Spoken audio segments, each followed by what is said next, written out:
Hi, I'm Fitri dan Rizkiyati. And I'm Anggun Aulia Rahayu. Today we're talking about something everyone has felt but not everyone admit. Yeah, that's FOMO, fear of missing out. That feeling when you open your phone and suddenly feel like everyone is doing something cool and you're just not there. Or when someone says, wait, you don't know that? Where have you been? And you're just like, I was literally just living my life. So, today we break it down what FOMO is, why it happens, why it does to us, and what we actually think about it. So, what is FOMO? FOMO is that anxious feeling that other people are having better experiences than you. This isn't new. The term was coined in 2004 by a Harvard student, and then by 2013 it was officially in the Oxford Dictionary. So, it's been around, but why does it hit harder now? Before social media, you only knew what was happening in your immediate circle. Now, you can see thousands of people's lives at once, in real time, all day.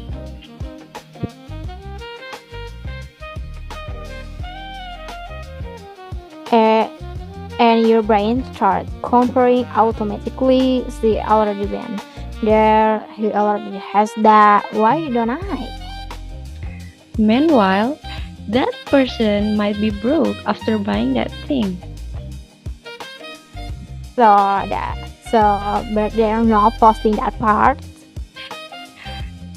So, why does FOMO happen? Why is FOMO so easy to fall into? A study from the Journal of Social and Clinical Psychology found that high social media use is directly linked to increased loneliness and FOMO. The data backs it up. It makes sense. Social media is literally designed to keep you scrolling. The algorithm works best when you feel like you're missing something. That what frustrates me. We blame ourselves for for feeling FOMO, but part of it is by design. I hear you, but we still have control over how we respond. The system is built that way, but we're not powerless either. Fair enough. Once you see how it works, you can push back. Okay, so this part is super relatable.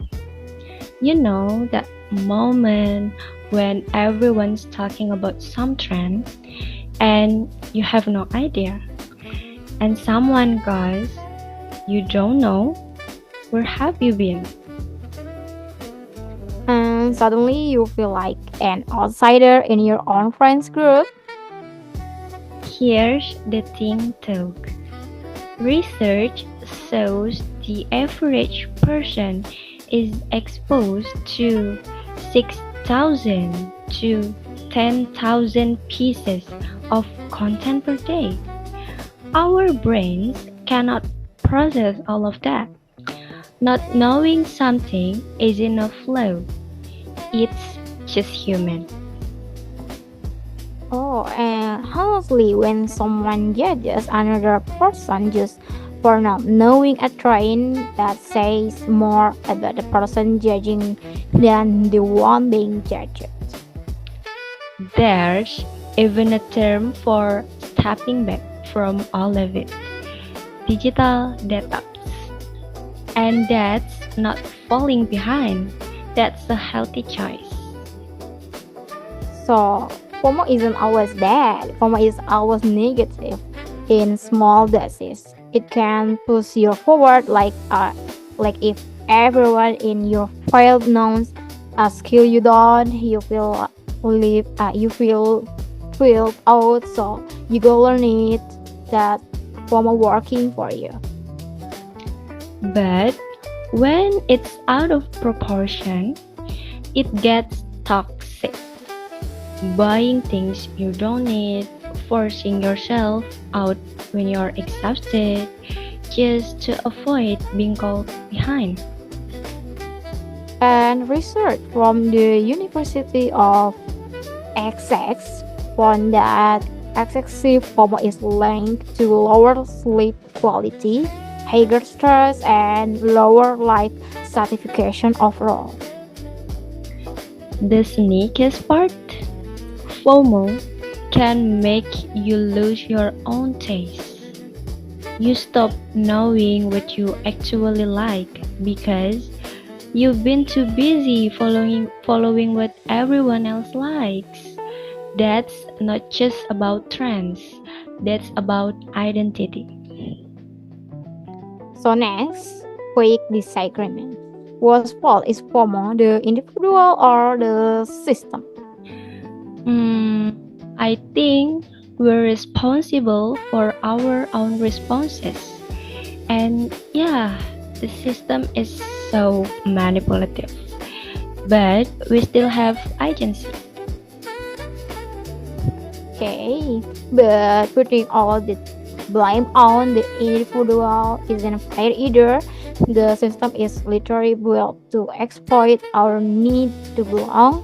That's not a fair fight. Which is why the answer is both. Individuals are building digital literacy and platforms being designed more ethically. We agree, yeah. Yeah, we're really bad at disagreeing. So, what do we actually do one before you following a trend or buy something? Ask yourself, do I actually want this, or I am just scared of being left out? If it's the second one, stop for a moment. 2. What you see online is a highlight reel. Nobody posts their boring Tuesday. You're comparing your whole life to someone else's best moment. Oh, 3. Normalize saying, I don't know. It's not embracing, it's honest. That actually a vibe. And last, use FOMO as data, not punishment. If you feel FOMO about something, that's information about what you actually want. Reflect on it. Don't spiral from it. So it's all from ours. Okay, one things to take from today. Don't let the fear of missing out make you miss out on your own life. Yeah, FOMO is human. Everyone feels it, but it doesn't have to run the show. Thanks for listening all the way through. See you next See you time. next time. Bye. Bye.